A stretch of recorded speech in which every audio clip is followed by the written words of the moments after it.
Welcome to Wise Women's Stories, a podcast where we dive deep into the essence of womanhood, intuition, transformation, and becoming. I'm Edwina Murphy-Droomer, and rather than skimming the surface, we're here to unravel the true essence of womanhood and the layers that shape and define us. We invite you as you enter this sacred space to take a moment of solitude with just your thoughts, a comfortable chair, a warm cup of tea, and your journal. And I'm Inara Ariane Griffin. Together we explore the journeys of women who have weathered decades of highs and lows and are now poised to discover deeper mysteries and mastery on their personal development journey.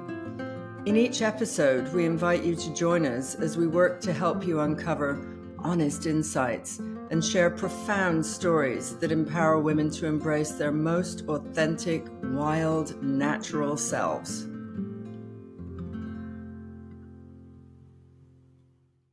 Hello to you too.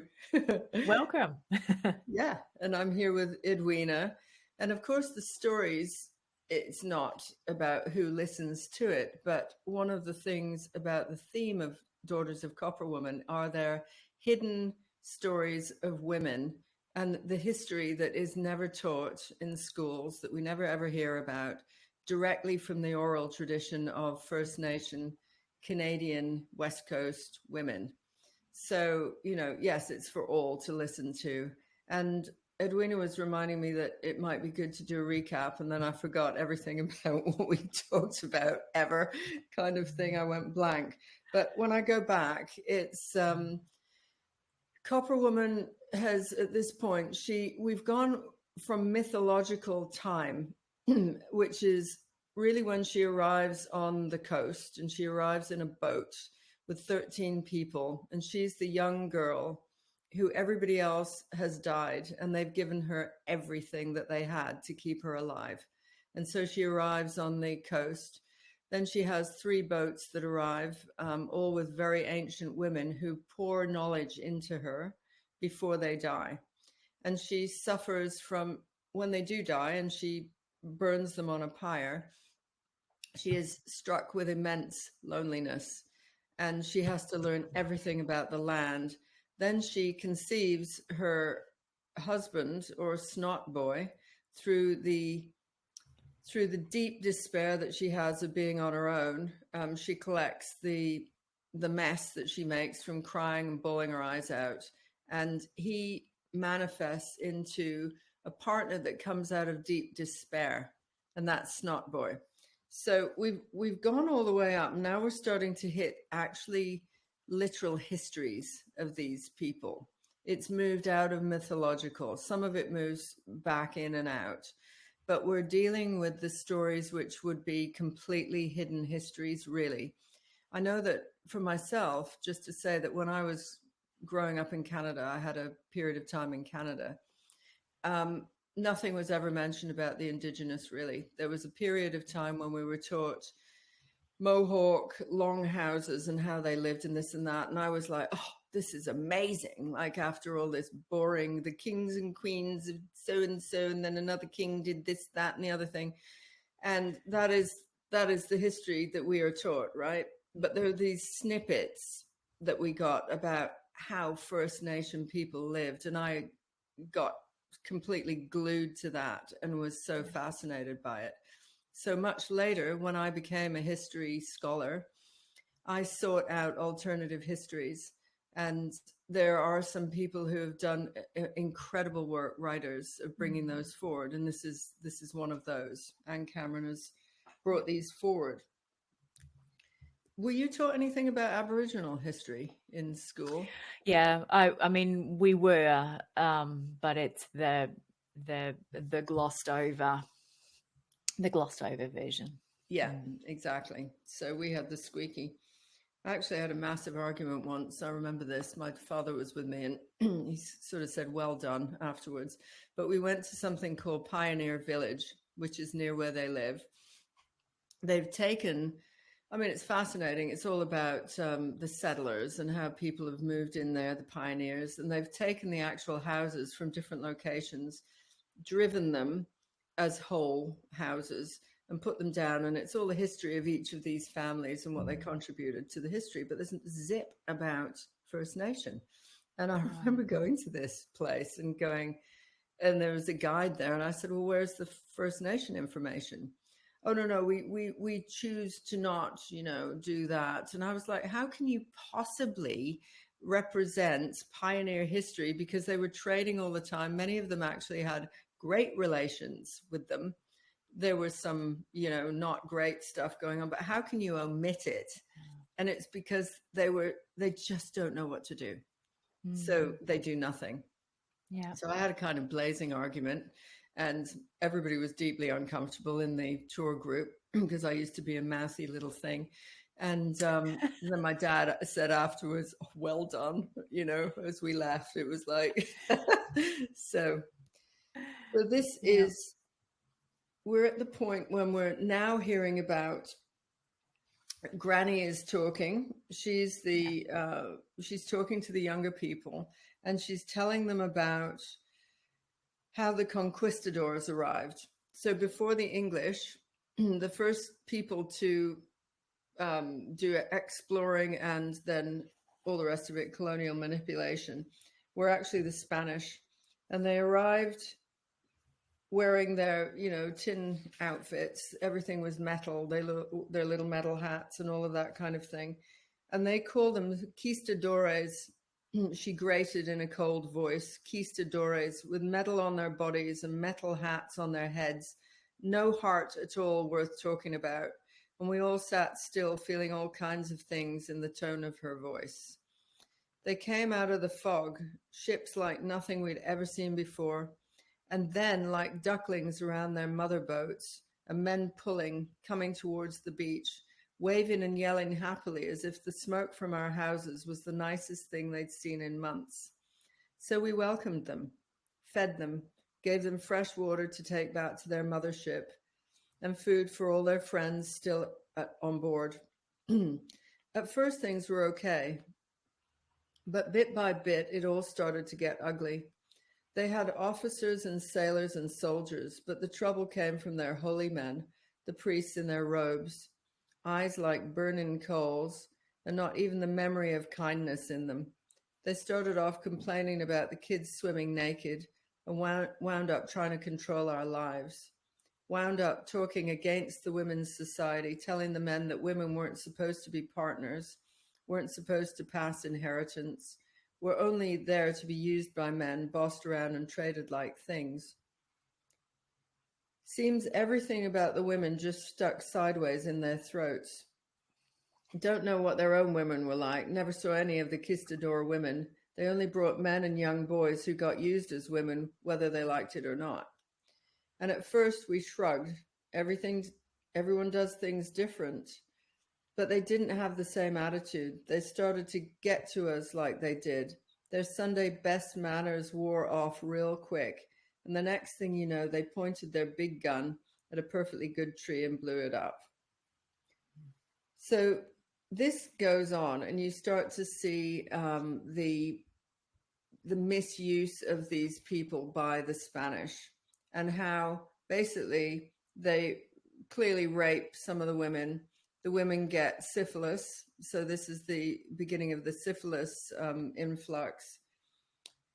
And even Granny is having a hard time telling this at certain points. She has to pause and breathe and, recover, staring out into the water. So one day the women called a meeting, and they said they didn't want no more conquistadores and no more interference or foolishness for them or the priests. And when the old women told what the rotting sickness was doing to the women, which is syphilis, who'd been with the sailors, and described how ugly the whole business was, everyone agreed that hospitality might be one thing, but the lines have to be drawn someplace. And babies born without noses or with teeth all sharp pointed like a cat's is plenty of reason to draw the line. So the council met with the conquistadores and let it be known we'd had enough. None of the conquistadores had learned any of our language, but some of the memorizers had learned enough of theirs to get the message across, and they didn't like what they got told. So you can see how how it works with their hospitality. When these men arrive, they play nice. They're like, oh, amazing to be here and all of that. And so the people give them everything to help them survive. And then gradually they start using the women. And it comes a point when the tribe stands up against them.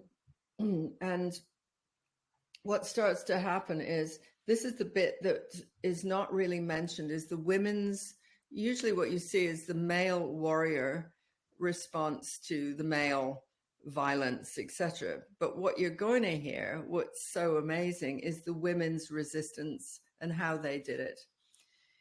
Earlier in a previous chapter, there's a mention of the red tide, and they go and gather shellfish. And when there's a red tide, it's the shellfish is off.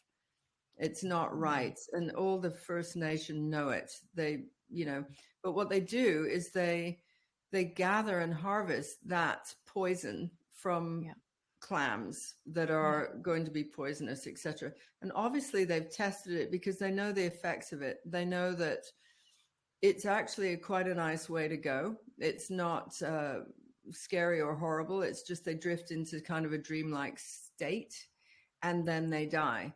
So this comes up a little bit later. Is there anything you want to add at this point? No, I seem, I think I remember reading in that part that was, it was at the end of the, like, talking about the Wise Women's Society, and oh no, I'll leave you with the expertise in this story to move this bit forward. But I remember that they used that as the poison very mindfully for women who were choosing to move on from this life. Yeah. And they also mentioned my ancestor again, that they clearly killed off a number of members of Captain Cook's crew with it as well. That's right. Yeah. So they're all very hidden how they work. But anyway, at this point, what happens is the women rise up in resistance, and this is how they do it. They take the women who are almost like the priestesses of the sacred teachings. So they would be the ones who are, in some way, there's an untouchableness about them. They're sacred medicine women. And it's the sacred medicine women who choose to do the most horrible job, which is to seduce the conquistadores. So I'm going to read you about that. So some of the disciples and initiates met at the waiting house. This is where they go to bleed together and do ceremony. And spent a time with old woman, praying and fasting and meditating. And then half a dozen of them, sisters whose names are only known to the disciples and spoken only with love, went to the place where the conquistadores were.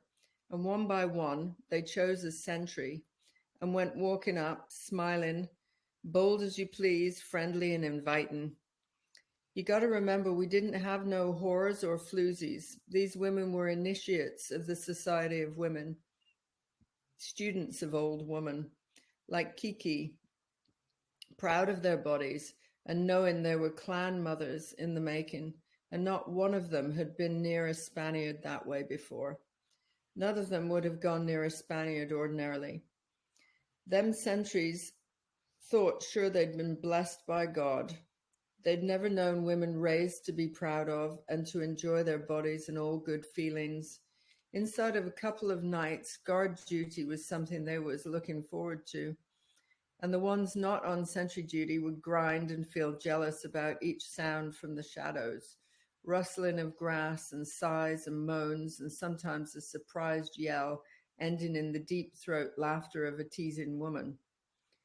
Well, the tide was real low, and that meant there was only one way in or out of the bay because a sandbar blocked the other. There was an early fog rolling in after the sun went down, and the ones on shore lit a big fire to push away the damp and the scary shadows. The dugouts came through the fog, moving in real quiet. Fighters from Tahiti's, Kayaquat, Clayaquat, from Hesquiath, Iquatl, and Hecate from villages that don't even exist anymore because the epidemics killed them all.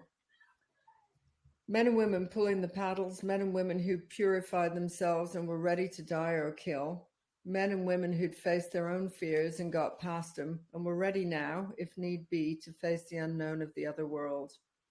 And on shore, the sacred sisters walked out of the fog smiling, their bare breasts glistening with clarified seal oil, their skins perfumed with hemlock and bracken, their hair scented with the juice of flowers. So they come out, and the sacred sisters smiled and moved close to the sentries and let themselves be touched and stroked and coaxed into lying down on the ground. Them sentries got a real surprise when the sisters locked their legs around the sentries' waists and crossed their ankles behind the sentries' back and fastened their mouths tight on the sentries' lips to smother all sound, because then they used their knives to slit the Spanish throats. So these women, who are like complete warriors, at some point in this description, when Granny is telling this new group of people about this history, a man responds and said, "I didn't know women were warriors." So even one of their own clan didn't know that. And she says, "Women fought." Granny sounded real patient and not at all put out by being interrupted. "Before the Outlanders came, we didn't fight much at all. But when it happened, all the able-bodied got into it, except the ones who couldn't be harmed, the special or sacred ones, like the dream speakers or memorizers, dancers, clowns, and women carrying or nursing life. Nobody would kill or fight any of them people because they didn't want their own in any danger. Kill a memorizer, and you kill a whole hunk of history. And if you're going to kill someone's history, well, you might not last long. And when that's gone, you just killed all your people who were here before you, all over again. Maybe even the only memory of yourself from a time before. So those people sat out of any kind of fighting." And I thought that is really interesting, that the memorizers are obviously the history people who memorize everything to do. And once you kill them, so they never fight. They're kept as sacred beings off to the side because they must remember the history of the ancestors. Yeah. So it's a good time to step in if you would like to have a little conversation at this point. I mean, I find these women so brave. Yeah. Yeah, extraordinary. And the obvious and deliberate and simple differentiation of the roles that these women play within the society.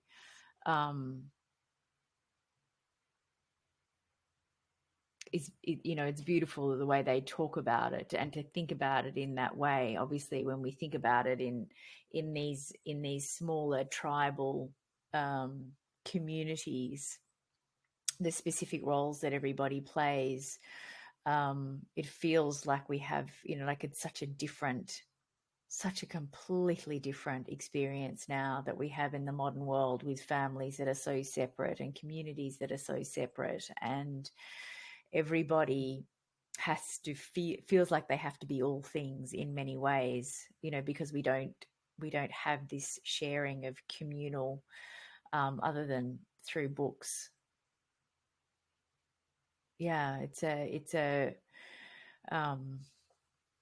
fascinating concept to think about how those stories are passed down. And then the stories, when we think about the big stories that we've all been educated in, the stories that circulate schools, in religious stories and political stories and women's stories, and it's I feel like so much of it is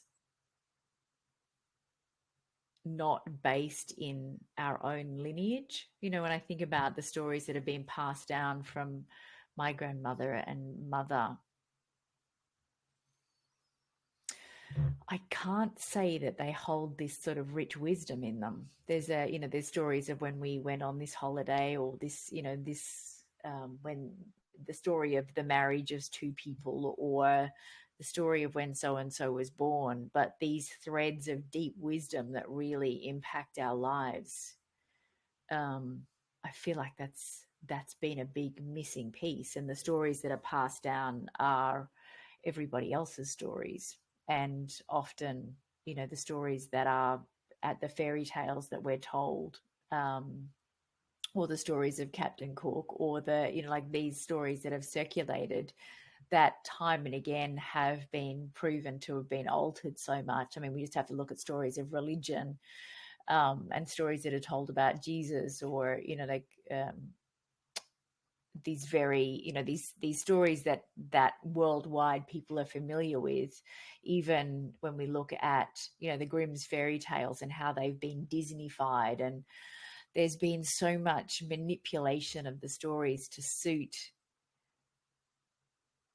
the way that whoever they are, want society to think or behave or act, or how they want women to dress, or the roles that they want them to play in society. But there is this really sitting next to the wise women in communities, and hearing the stories that have been passed from generation to generation. It is that, sitting with the women who are connected to the stories. I feel like this is a big piece that has just a great big chunk that's been missed from our upbringing as women. And I say our very generally, but that's my experience when I think about my friends. I've got one girlfriend who's from Holland, and I think in older countries, in Europe and so on, maybe it's an Australian thing. It's such a brand new country in the grand scheme of things. That might be why part of it is missing here. I know my girlfriend from Holland, she has that connection to her Oma and grandma and stories, and those rich stories that have come through.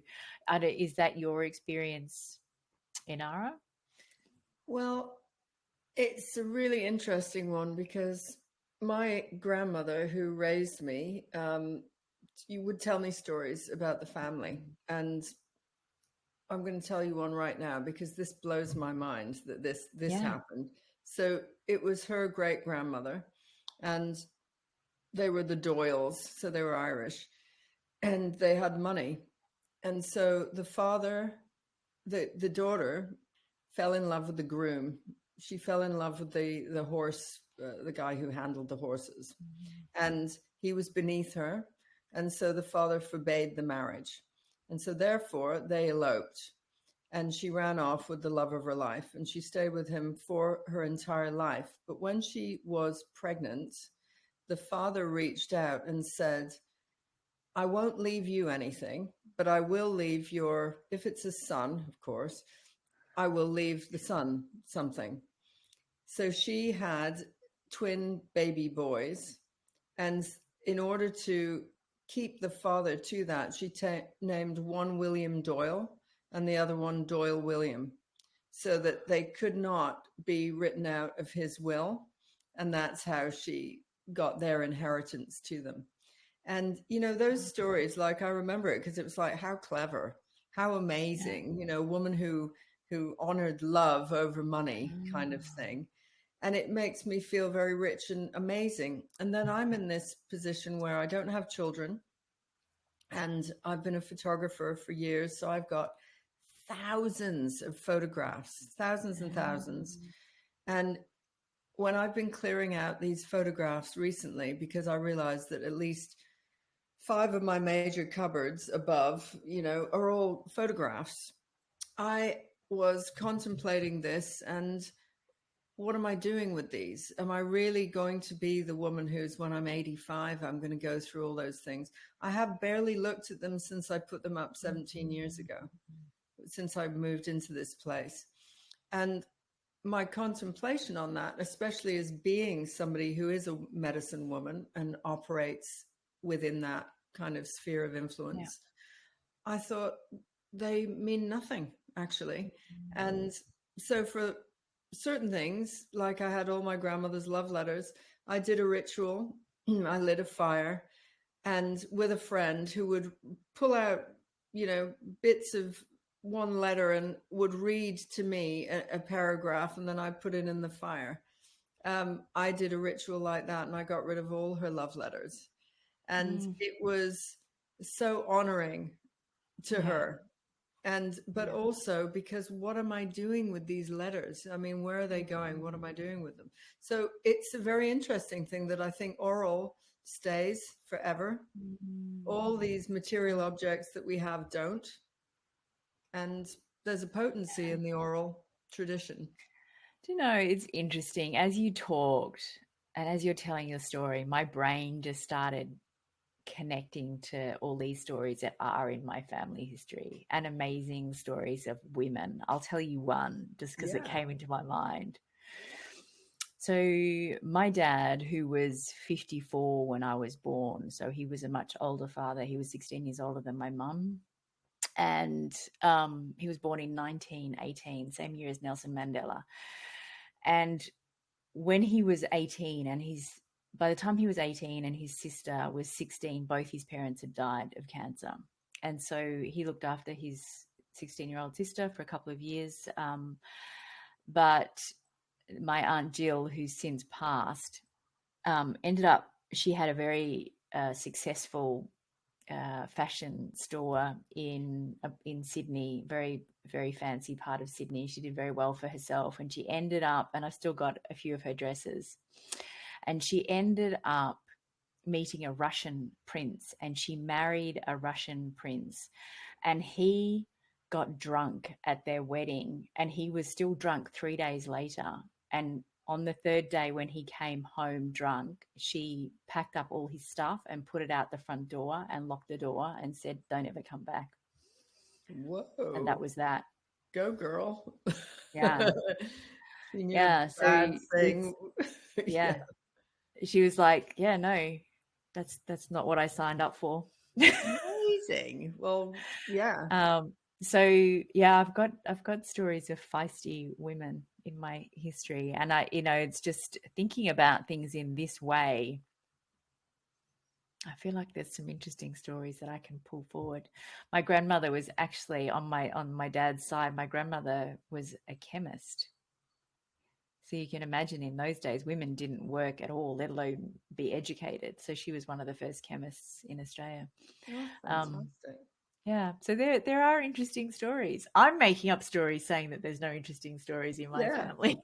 You have But to like be. this is part of being part of these live conversations as the women who are listening to this.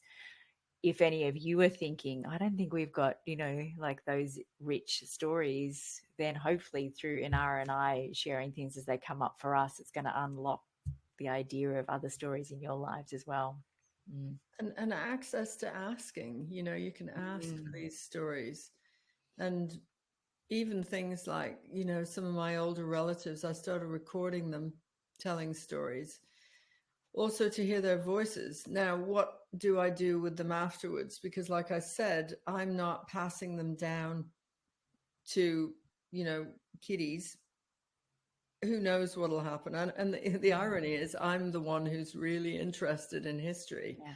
but I'm also completely aware that the telling of the tale is the thing. It's not the keeping of the photograph or looking at the thousands of photographs, which I will go through this. I will cull them right now. That's what I'm doing.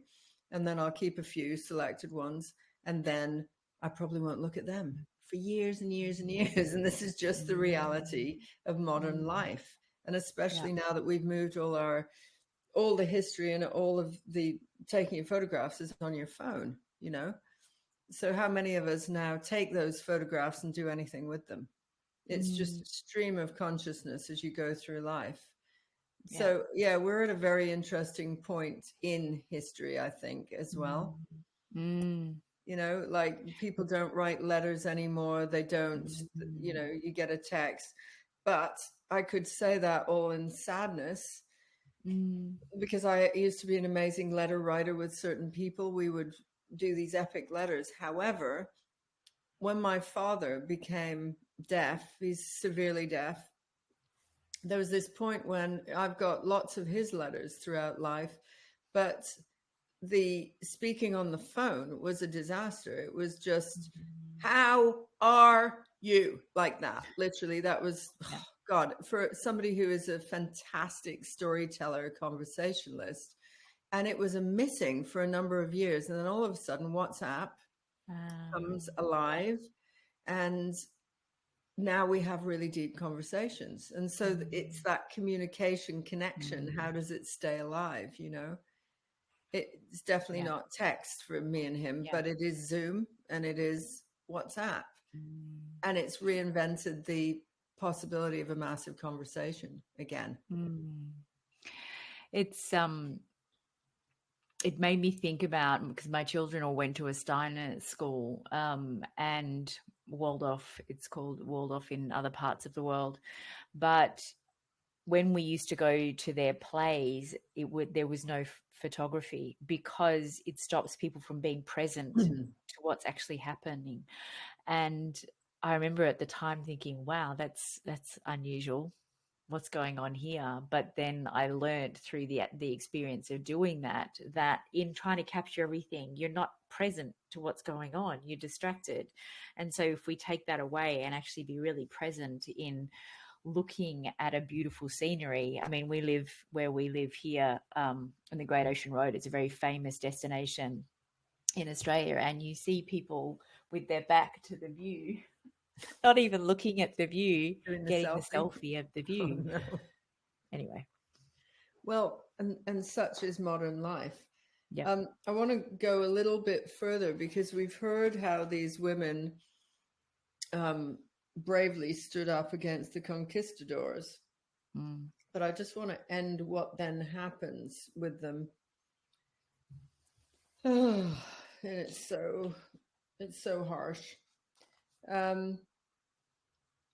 It goes on about the fighters then go in and they, you know, have fights, etc. But the women, those women who went out with the sentries and had sex with them and all of that, and sacrificed themselves because they were the sacred tribal leaders for the feminine. When we all got home, it still wasn't finished. The sisters who'd fooled the sentries had known before they did it that there was no chance they'd escape the rotting sickness. We didn't have no way to cure it, and they knew that too. They went to the house near the waiting house and prayed. The conquistador blood still stained their skins, and the people came to visit, but nobody touched them. We smiled and sang and shared time, but we never touched them. An old woman made her presence known, and the old woman, she mixed up some of the red-stained soup powder stuff, and the sacred sisters drank it and got a bit affected. They laughed and made a couple of bad jokes and lay down on their beds and drank more.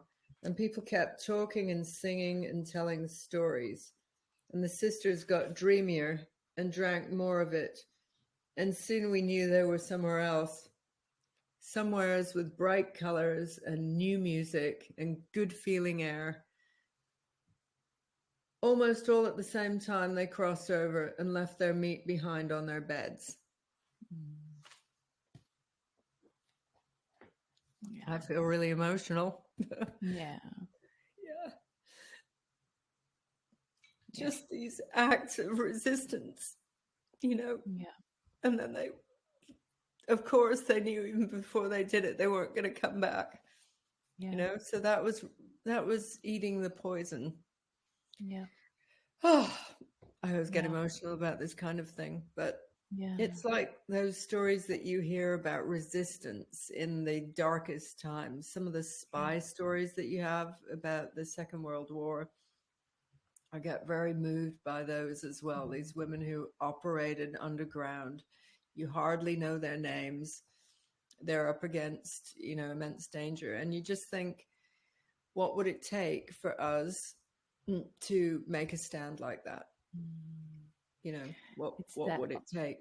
Altruistic, you know, for the good of it's that pod mind, for the good of the whole.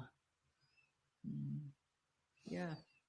So, and I think right when we began having a conversation before we came online with you listeners, Edwina and I were talking. I was saying, is this okay for her to wade through, you know, what can just seem like immense tragedy? And she was talking about how this is not about going into the victim of it. It's actually witnessing these things that have happened. And that's true of today. There are things that are just ghastly, which I'm glued to. I don't watch the news, but I do watch Palestine. And Yeah. my heart breaks every single day over something that I've seen. And Yeah. the mothers and the numbers of children who are being killed there. And just imagining being up against it like that, it never ends. And it's so easy to say, everybody's a victim. You know, it's one part of the healing, I believe, that you need to acknowledge the tragedy and the Yeah. sadness and the ghastliness, and you can end up, you know, them making all the Spanish wrong or whatever, you know, and Yeah. you'd end there. That would be your story if you stuck to the victim story. All Spanish are bastards, you know. And you need to then go, okay, we get the story in its entirety. In a way, it's like the sacred grief of it. And now what? What are we going to do with it? Because to stay just enmeshed in, you know, we were victims or this tragedy happened, and then you just stay there. There's no movement. There's no hope. You can't do anything with it. And so the next phase of it, after the importance of the acknowledgement and witnessing the victimness, then it's like, okay, now we're going to rise up. What are we going to make of this? And what are we going to learn from it to be able to, you know, do resistance and come back as, and see the whole world as love again, you know? Yeah, it's an acknowledgement and an acceptance. It's hard to accept something that has happened that is abhorrent, but if we can't change it, there has to be a level of acceptance so that we can learn from it and grow from it and change for the better because of it. But that can often be a spot that people get very stuck. Yeah. And on a personal note, I know that the biggest victim moment for me was not having children. It was literally the story that sucked me into that sadness for a long time, not anymore at all. But I'm just saying, as an experience, it was, of all the negatives I've had, that one was really, I was teetering on the edge of saying it was all down to the men. It was all down to the being with the wrong man at the right time, you know, and it did me no service after a while. I was just disempowering myself. There's a certain point when it took me a very long time to get over that indeed I was with the wrong men at the right time, for sure. But I could have just stayed on that story and it would be the one I'd still be telling. And instead, I've moved it to, actually, in this life, I wasn't meant to have children. It was a choice. Somehow, I didn't make it consciously, but I definitely made it unconsciously, shall we say.